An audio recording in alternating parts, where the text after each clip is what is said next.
जिंदगी ये नहीं है किसी के लिए, जिंदगी है नबी की, नबी के लिए। नहमदुहु व नुसल्ली व नुसल्लिमु अला रसूलिहिल करीम। अम्मा बअद फ़क़द क़ाल अल्लाहु तआला फ़िल क़ुरआनिल मजीद वल फ़ुरक़ानिल हमीद। मन ज़ल्लज़ी युक़रिदुल्लाह क़र्ज़न हसना।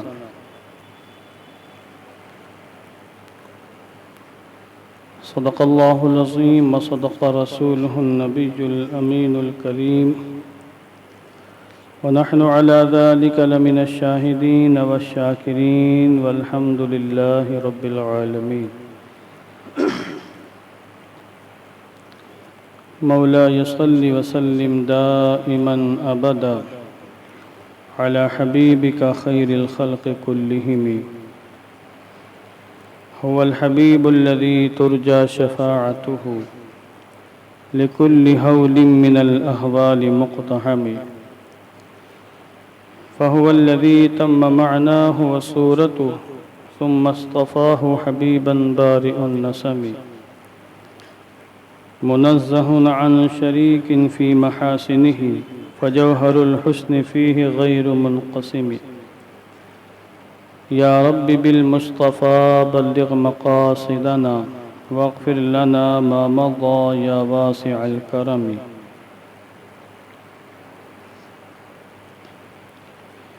आइए इंतहाई अक़ीदत व एहतराम के साथ अपनी और सारी कायनात के आका, अपनी और सारी कायनात के मरकज़ी अक़ीदत हुज़ूर रहमत आलम जान आलम फ़ख्र बनी आदम सय्यदुल अंबिया वल मुरसलीन रहमतुल लिल आलमीन अरवाहुना फ़िदाह जनाब मुहम्मदुर रसूलुल्लाह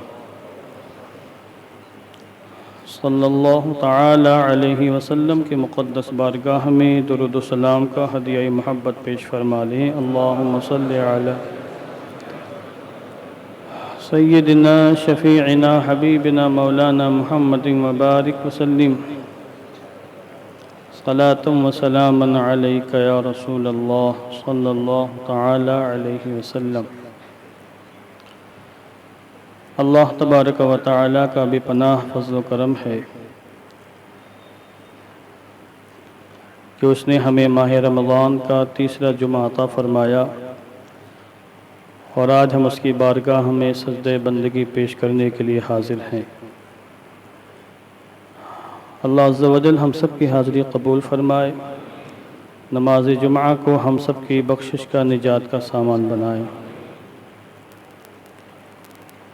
माह रमज़ान में मुसलमान रोज़े रखते हैं अपने रब को राज़ी करने के लिए, उसके हुक्म के मुताबिक भूख की तड़प, प्यास की शिद्दत को और तरह तरह की कुल्फ़तों को बर्दाश्त करते हैं। माह रमज़ान में एक दूसरी अहम तरीन इबादत जो आम तौर से मुसलमान सरअंजाम देते हैं वो है ज़कात की अदायगी। वैसे ज़कात की फ़र्ज़ होने की चंद शराइत हैं। वो शर्तें जब भी मुतहक़्क़क़ होंगी ज़कात फ़र्ज़ होगी, जब भी साल मुकम्मल होगा ज़कात फ़र्ज़ होगी। मगर चूँकि माह रमज़ान में इबादात का सवाब कई गुना ज़्यादा बढ़ा दिया जाता है, इसलिए अलल उमूम अहले सरवत माह रमज़ान में ज़कात की अदायगी का एहतमाम करते हैं।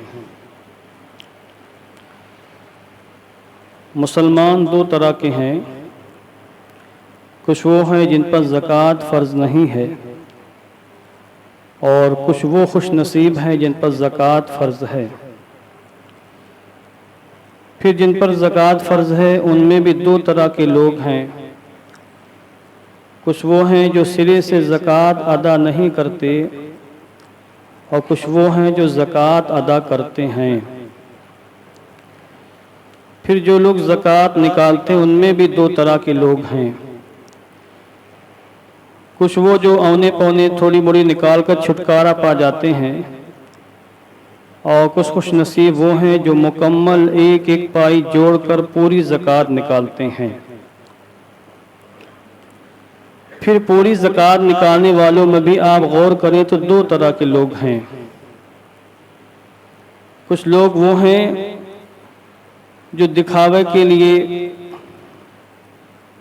बेरज़ा और रग़बत, मुआशरे के डर से या खौफ से या किसी और गर्ज़ फासिद से ज़कात निकालते हैं, और कुछ लोग वो हैं जो महज रज़ा इलाही के लिए, सआदत दारैन के लिए, दीन को क़ुव्वत पहुँचाने के लिए, मुसलमानों को ताकत देने के लिए ज़कात निकालते हैं। आज हमारे माशरे में बहुत से लोग ऐसे हैं जो ज़कात तो निकालते हैं मगर अपनी बदअखलाक़ी की बुनियाद पर, चिड़चिड़ेपन वाले मिजाज की बुनियाद पर, ज़िद और हरधर्मी की बुनियाद पर, या बहुत ज़्यादा गुस्सा रखने वाले मिजाज की बुनियाद पर, या किसी और शरारत की बुनियाद पर ज़कात निकालने के बावजूद ज़कात की बरकतों से महरूम रह जाते हैं। वो पैसा भी निकालते हैं मगर ज़कात निकालने के बाद उनको वह बरकतें नहीं मिल पाती जो बरकतें ज़कात निकालने से उनको मिलनी चाहिए थीं, और वो उन बशारतों के हक़दार नहीं हो पाते जो बशारतें ज़कात निकालने वालों के लिए आयत करीमा और अहादीस नबविया में वारिद हैं। इसलिए हम अगर अल्लाह की रज़ा के लिए माह रमज़ान में ज़कात निकाल रहे हैं और अपना कीमती असासा, कीमती सरमाया राह खुदा में खर्च कर रहे हैं, तो खर्च करने के तकाज़ों को भी समझना चाहिए, खर्च करने के अंदाज़ को भी जानना चाहिए कि हमें अपने मौला की रज़ा के लिए उसकी राह में किस अंदाज से, किस तरीक़े पे खर्च करना है। कहीं ऐसा न हो कि देहात की जो कहावत है कि लाठी भी टूट गई सांप भी नहीं मरा, पैसा भी खर्च हो जाए और फिर उसकी बरकतें भी हासिल न हो, ऐसा न होने पाए। इसलिए सहाबा इकराम की ज़िंदगी को, ताबिईन इज़ाम की ज़िंदगी को, सरकार गौसे आज़म की ज़िंदगी को, दीगर औलिया अल्लाह की ज़िंदगी को मद्देनज़र रखना चाहिए। और चूँकि हम ग़ुलाम सहाबा भी हैं, ग़ुलाम अहले बैत भी हैं, ग़ुलाम औलिया अल्लाह भी हैं, तो इसलिए उनके नक्श कदम पर चलकर हमें इबादात को अंजाम देना चाहिए और इबादात की बरकतें लूटने की पूरी कोशिश करनी चाहिए। माह रमज़ान में हम लोगों का ये आम तौर से मुशाहदा होता है कि सेठ हजरात, मालदार हजरात सुफरा के साथ अलल उमूम बदतमीज़ियों से पेश आते हैं, और वो बेचारे सुफरा जो अपने लिए नहीं, अपने पेट के लिए नहीं, बल्कि दीन की खिदमत के लिए, मदारिस के लिए दूर दराज से सफ़र करके माह रमज़ान की सोहबतें बर्दाश्त करते हुए मस्जिद का बम्बई का रुख करते हैं, सिर्फ़ इसलिए कि बम्बई में अहले खैर हजरात ताउन करते हैं, मदद करते हैं। उनको यहाँ मुसलमानों की बदखुलुकी का मुजाहरा करना पड़ता है, बदखुलुकी का सामना करना पड़ता है। मैंने खुतबे में आयत करीमा पढ़ी, मंज़ल्लज़ी युक़रिदुल्लाह क़र्ज़न हसना, तुम में से कौन है जो अल्लाह को दे कर्ज़ हसन। अल्लाह ने फरमाया कौन है जो राह खुदा में खर्च करे। एक बात हमेशा दिमाग में रखिएगा कि हमारे पास जो कुछ भी है इसका हकीकी मालिक अल्लाह अज़्ज़ा वजल है, हम उसके हकीकी मालिक नहीं हैं। उसने बतौर अमानत के हमको दिया है, तो जब मालिक वही है, पैसा भी उसी ने दिया है, दौलत उसी ने दी है, और ये जिस्म के सारे आज़ा उसी के दिए हुए हैं, तो फिर मर्जी उसकी चलेगी, मर्जी हमारी नहीं चलेगी। पैसा उसका है तो हुक्म भी उसका ही चलेगा। इसको एक मैं मोटी सी मिसाल से वाज़ेह कर दूं, उसके बाद फिर मैं गुफ्तगू आगे बढ़ाऊंगा। रमज़ान है, मैं भी रोज़े से हूँ, आप भी रोज़े से हैं, ज़्यादा कोई जाहिर सी बात चीखो पुकार तो हो नहीं सकती है। आपका एक नौकर है, नौकर फटीचर है, कुछ नहीं उसके पास, और आपने उसको पैसे दिए 1 लाख 1 हजार 10 हजार जो भी बन पड़ा आपने दिया कि रखो तुम्हारे पास, ये अमानत है, तुम उसके मालिक नहीं हो, मालिक मैं हूं, रखो, जहां कहूं वहां खर्च करना, जिस अंदाज से कहूं उस अंदाज से खर्च करना। अब आप बताएं उस नौकर पर, उस गुलाम पर क्या वाजिब है? उस पर वाजिब है कि उसका आका जिस अंदाज से जहां कहें वहां खर्च करे वो, क्योंकि पैसा उसका नहीं, बिलाशुबा मेहनत हमने की है, दौड़ भाग हमने की है, पैसा हमने कमाया, मगर दिया अल्लाह ने, तो मालिक वही है। हमें उसने चंद सालों के लिए एक मखसूस मुद्दत के लिए दे दिया है, 10 साल 20 साल 50 साल 60 साल, कितनी उम्र है? आज तो कोई 100 साल जीता नहीं, 100 साल जीने वाले चले गए, बहुत ज्यादा जी लिए 60-70 साल, और मैं तो अभी 40 साल का होने वाला हूं, अभी से मुझे कमजोरी महसूस होने लगी, पता नहीं 50 साल तक पहुंचूंगा कि नहीं पहुंचूंगा। जो खा रहे हैं जहर खा रहे हैं, मुकव्वी ग़िज़ाओं के नाम पर भी जहर खा रहे हैं, हर चीज में मिलावट है, किसी में दमखम रह नहीं गया। तो देने वाले आका ने दिया है, तो जिस अंदाज से वो चाहेगा उस नौकर पर यह जरूरी है कि उसी अंदाज से खर्च करे। और जब हमारे रब ने हमें दौलत दी है और साहिब निसाब बनाया है, तो जहां जहां उसने खर्च करने के लिए हुक्म दिया है, हम पर वाजिब और जरूरी है कि वहां बगैर चूं चिना के खर्च करें।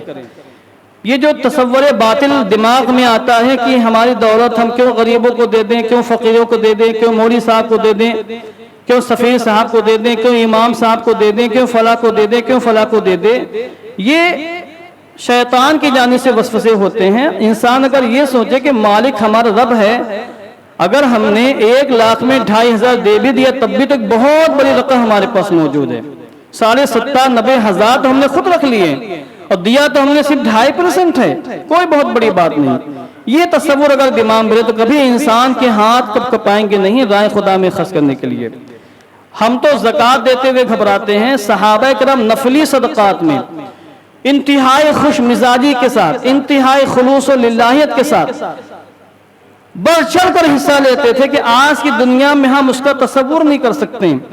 यहाँ लोगों को ज़कात देते हुए जो फर्ज है, माथे पे शिकन आ जाती है, कलेजा फटने लग जाता है जब देखते हैं कि लंबी रकम निकल रही है।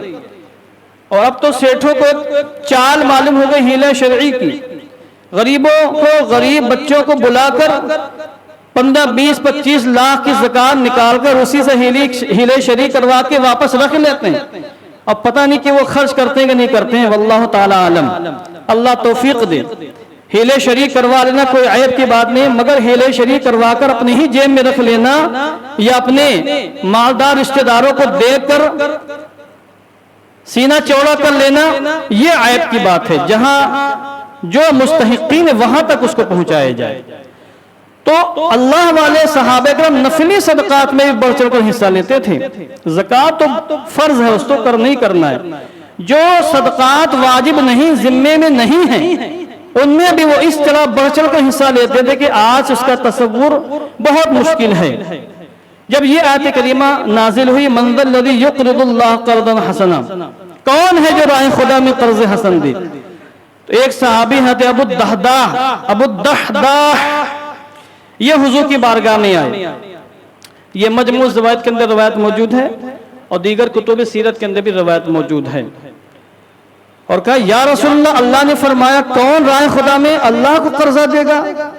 अल्लाह को कर्ज कौन दे सकता है या रसूलल्लाह? सब कुछ उसी का, उसी ने दिया है। वो कितना बड़ा रहीम और करीम है, दिया उसी ने, फिर हम ही से वो ले रहा है राह खुदा में। अबू दहदा घर गए और उनके पास एक बाग था। ये मैं नफली सदक़े की बात कर रहा हूँ, ज़कात की बात नहीं, बाग था उनके पास। और आज उम्रा करने, हज करने लोग तशरीफ ले जाते हैं, वहां बाग देखने जाते हैं, खजूरों के बाग। एक उनको क़ल्बी मसरत होती है, तो इसलिए कि खजूरों के बाग इंडिया में नहीं है, और दूसरी फिर मदीने मुनव्वरा के बाग, एक रूहानी सुकून मिलता है। मैं खुद वहां गया हूँ। अबू दहदा का बाग था जिसमें 600 खजूर के दरख्त थे। 1 2 10 15 20 50 60 70 नहीं, 600 दरख्त जिस सरजमीन पर होंगे, बाग कितना बड़ा होगा उसका आप अंदाजा लगा सकते हैं।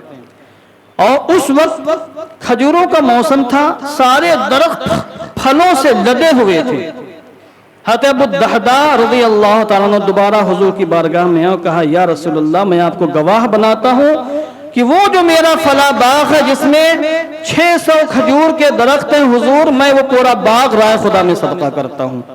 इतना बड़ा जिगर, इतना बड़ा गुर्दा आज शायद किसी के अंदर मौजूद ना हो। और फिर ये घर गए, इनका घर भी उसी बाग के अंदर था जहां रहते थे ये। और जब बाग दे दिया तो जमीन भी दे दी राय खुदा में, तो घर भी तो उसी सरजमीन पर था। ये गए और घर के अंदर दाखिल नहीं हुए, घर के बाहर से अपनी ज़ौजे मोहतरमा से कहते, अय उम्मु दहदाह, अय दहदाह की माँ, मेरी बीवी, बच्चों को लेकर बाहर आ जाओ, मैंने ये पूरा घर राय खुदा में सदका कर दिया है। जिस घर को मैंने खुदा की राह में दे दिया उस घर में मैं दाखिल नहीं हो सकता हूं। अपनी बीवी को लेकर, बच्चों को लेकर खाली हाथ पूरे इलाके से, पूरे बाग से बाहर तशरीफ ले आए और पूरा बाग आपने राह खुदा में सदका किया। ये जिगर था उनका अपने मुसलमान भाइयों की मदद करने का। आज हम पैसा खर्च कर रहे हैं मगर एक सिस्टम हमारे पास नहीं है। हमें हर चीज की हाजत है।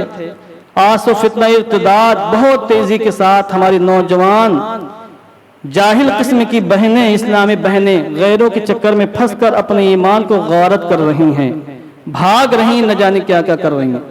हमारा दुश्मन बिल्कुल मुनज़्ज़म है।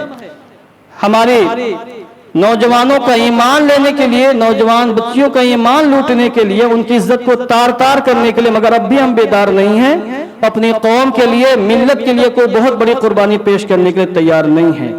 सब लोग मिलकर अगर थोड़ी थोड़ी कुर्बानी पेश करें तो अपनी मिल्लत के लिए, कौम के लिए बहुत बड़ा काम हो सकता है।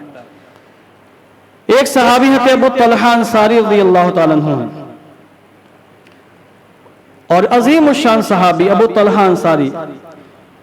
जब इन्होंने आयत करीमा चौथे पारे की पहली आयत करीमा है, लन तनालिल बिर्रा हत्ता तुनफिकू मिम्मा तुहिब्बून, अल्लाह ने फरमाया तुम हरगिज नेकी नहीं पा सकते जब तक कि तुम अपनी महबूब तरीन चीज, पसंदीदा चीज राह खुदा में खर्च न करो।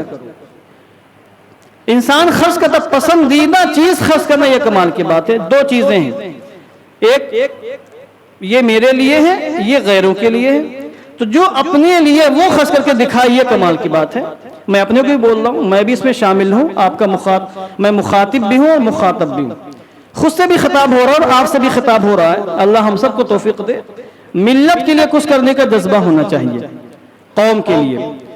तो ये अबू तलहा अंसारी रज़ियल्लाहु ताला अन्हु ये हुजूर की बारगाह में आए। और आप ये याद रखिएगा, ये अरबी कायदे के लिहाज से बोल रहा हूँ, लन तनाल, लन आया लन, ये ताकीद के लिए आता है, कलाम में जोर पैदा करने के लिए। एक तो ये कि मैं आपसे कहूँ कि तुम कामयाब नहीं होगे, एक ये कि तुम हरगिज कामयाब नहीं होगे। दोनों में फर्क है। अल्लाह ने नहीं फरमाया तुम नेकी नहीं पा पाओगे, नेकी नहीं पा सकोगे, बल्कि ये तुम हरगिज नेकी नहीं पा सकते। कब तक? हत्ता तुनफिकू मिम्मा तुहिब्बून, जब तक कि तुम उसमें से खर्च न करो जिसे तुम खुद चाहते हो, पसंद करते हो, महबूब रखते हो।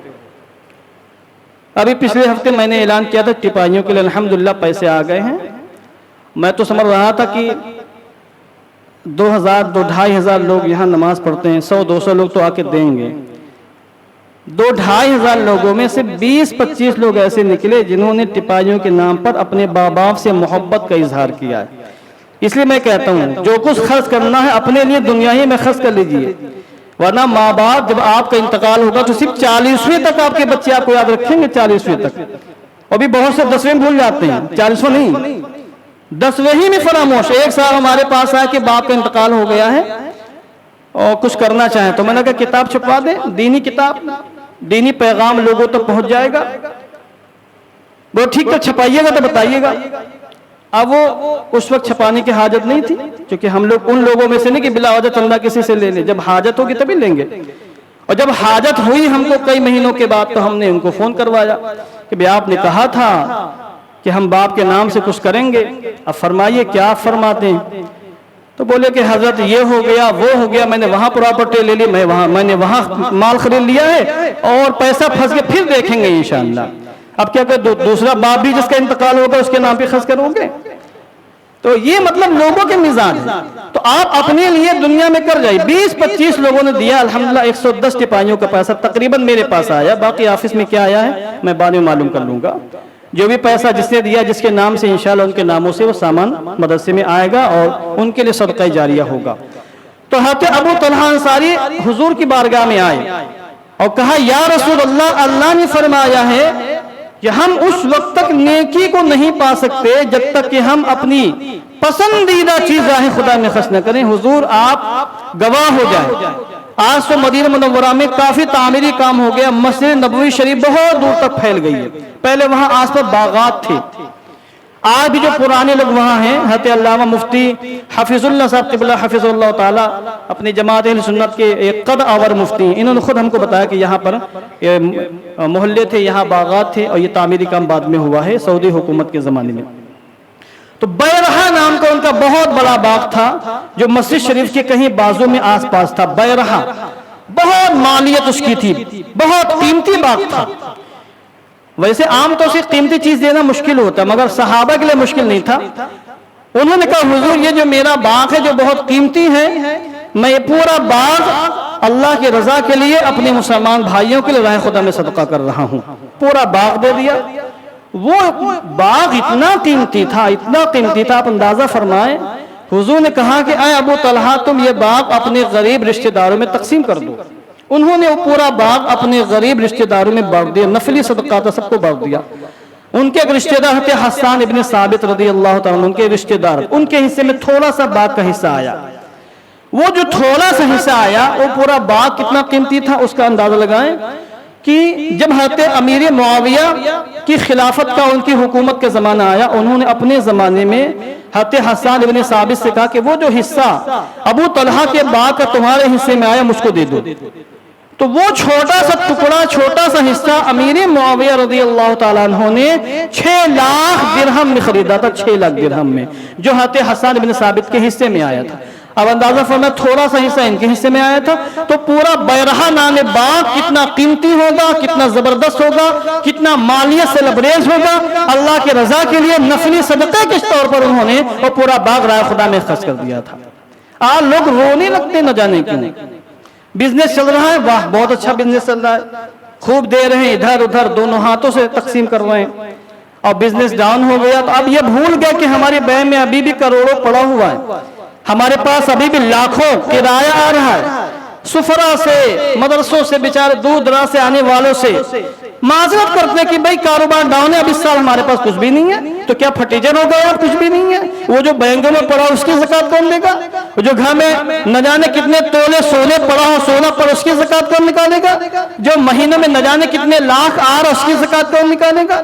देखिए, दुनिया में तो इंसान सुफरा को, हम जैसे सीधे साधे लोगों को धोखा दे सकता है, मगर कयामत के मैदान में कोई किसी को धोखा नहीं दे पाएगा।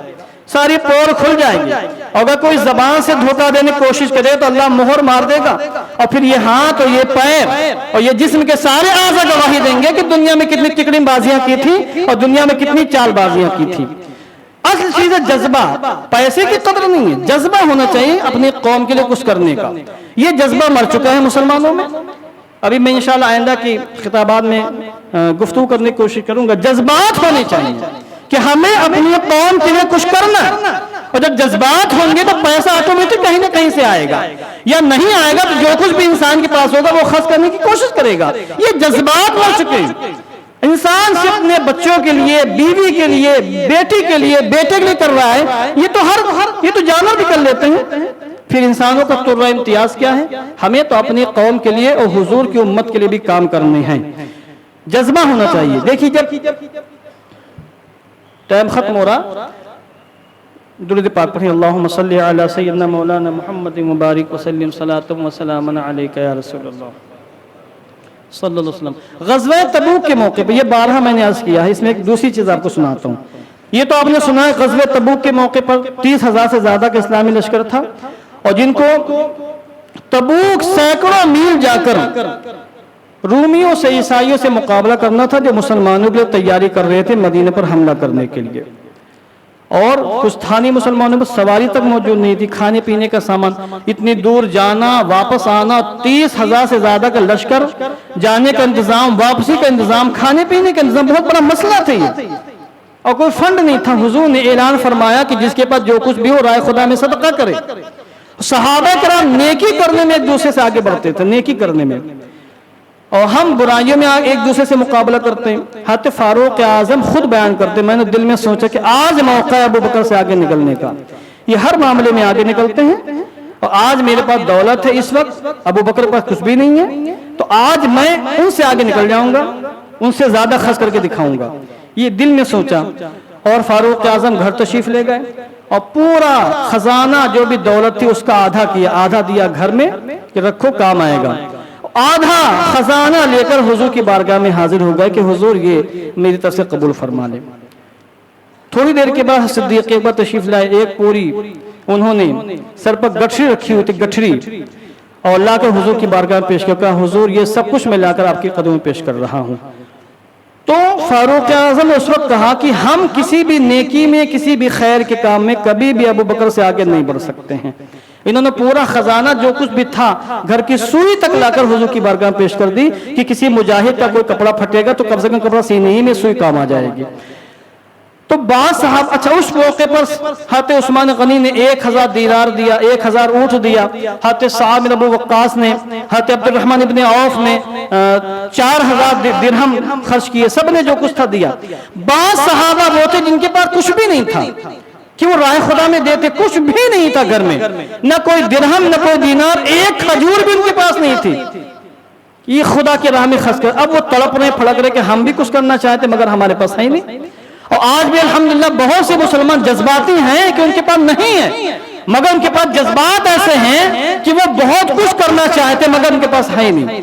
जज्बात अच्छे होने चाहिए, इरादे अच्छे होने चाहिए। अगर किसी बंदे मोमिन के लिए जज्बात हैं कुछ करने के, दीन के लिए, मिल्लत के लिए, कौम के लिए, मगर उसके पास दौलत नहीं, तब भी अल्लाह उसको उन लोगों के बराबर सवाब अता फरमाता है जो उस किस्म के जज्बात रख कर वो वैसा काम करते हैं। नेक इरादे होने चाहिए। तो उनके पास कुछ भी नहीं था, तो उन्होंने तरकीब बनाई कि हम रात भर काम करेंगे, जो भी हासिल होगा हम हुजूर की बारगाह में पेश कर देंगे। वो सहाबा किराम काम की तलाश में निकले, कोई किसी के खेत में गया, कोई किसी के बाग में गया कि हम रात भर आपके बाग को पानी डालेंगे, दरख्तों को सींचेंगे और फिर हमें मजदूरी मिल जाएगी। वो लोग रात भर काम करते रहे। यानी जिस दिन हुजूर ने ऐलान फरमाया कि सदका पेश करो, चंदा दो, उसकी रात जो आई तो वो सहाबा किराम जिनके पास कुछ भी नहीं था, उन्होंने रात भर सदका, रात भर मेहनत की और लोगों के बागात को सींचा। रात भर में उनको अच्छी खासी उजरत में खजूरें मिली। लोग आमतौर से खजूर देते थे उजरत में, वो जो भी खजूरें उनको मिली वो सुबह लाकर उन्होंने पूरी खजूरें हुजूर के कदमों में डालने की, हुजूर हमने रात में मेहनत की है और उजरत में, मजदूरी में खजूरें हासिल हुई हैं, ये हम इस्लाम के राह में जिहाद करने वाले मुजाहिदीन इस्लाम के लिए ये राय खुदा में सदका कर रहे हैं, कबूल फरमा ले। जो जज्बात होने, जज्बात अगर इंसान के पास होते हैं तो ऐसा इंसान सखी है, ऐसा इंसान जवाद है, ऐसा इंसान काबिल तारीफ है, ऐसा इंसान नेक है, ऐसा इंसान दीन का खैर ख्वाह है, ऐसा इंसान मुसलमानों का खैर ख्वाह है। और जिसके पास दौलत है मगर उसके पास दीन के लिए कुछ करने के जज्बात नहीं है तो ऐसा इंसान जिंदा रहकर भी चलता फिरता मुर्दा है, तो उसका दिल मुर्दा है, उसका दिमाग मुर्दा है कि न सोचने की सलाहियत है और न समझने की सलाहियत। और सहाबा किराम तो साहब, उनकी बीवियां, उनकी बेटियां, ताबईन निज़ाम की बीवियां और बेटियां बढ़ चढ़ कर हिस्सा लेते थे दीनी खिदमत में। उस वक्त सबसे बड़ा दीनी काम यही होता था, जिहाद हो रहे थे और वो लोग जो दांत पीस रहे थे मुसलमानों को देखकर, मुसलमानों को खा जाना चाहते थे, उनसे मुसलमानों की हिफाजत करना इंतहा अहम काम था। जिहाद, इसलिए जिहाद हुआ। तो उस वक्त मुजाहिदीन के लिए तलवार का इंतजाम करना, घोड़ों का इंतजाम करना और ऊंटों का इंतजाम करना, खाने पीने का इंतजाम करना, जख्मियों के इलाज का एहतमाम करना, ये सारी चीजें बहुत अहम थी उस वक्त। एक मौके पर, ईद उल फित्र के मौके पर हुजूर ने खुतबा इरशाद फरमाया। और चूंकि उस जमाने में, हुजूर के जमाने में औरतें भी मस्जिद में आकर अलग से वो नमाज पढ़ती थी जमात के साथ। बाद में फारूक आज़म के जमाने में रोक दिया गया, उसकी लंबी तफसीलात हैं। तो हुजूर ने बिलखुसूस औरतों को तरगीब दी कि तुम लोग भी राह खुदा में सदका किया करो। उसके बाद हुजूर ने चादर लेकर हज़रत बिलाल को भेजा कि जाओ औरतों में चले जाओ, जो औरतें सदका देना चाहते हैं उनका सदका वसूल कर लो। रिवायतों में आया कि जब हज़रत बिलाल चादर लेकर औरतों में गए तो कोई भी औरत ऐसी नहीं थी जिसने अपना जेवर उतार कर उस चादर में न डाला हो। किसी ने पाजेब को, किसी ने पूरे कंगन को सोने के, किसी ने कान की बाली को, किसी ने सोने की अंगूठी को, किसी ने सोने के हार को, जिसके बाद जो कुछ भी था सारी औरतों ने हुजूर का सिर्फ एक हुक्म सुनकर, अल्लाह का फरमान सुनकर, दीन के तहफ़्फ़ुज़ के लिए, दीन के बका के लिए, अपने इस्लाम को मजबूत करने के लिए, कौम मिल्लत की तरक्की के लिए उन्होंने सब कुछ राय खुदा में सदका पेश कर दिया। इसलिए जज्बात होने चाहिए। अल्लाह अज़्ज़ा व जल हम सबको सच्चे जज्बात से माला माल फरमाए और दो कामों की तौफीक अता फरमाए। एक तो सही ढंग से राय खुदा में सदकात करने की तौफीक अता फरमाए और सदकात को मशरफ में हमको खर्च करने की तौफीक अता फरमाए। व आखिर दावाना अनिल हम्दुलिल्लाहि रब्बिल आलमीन।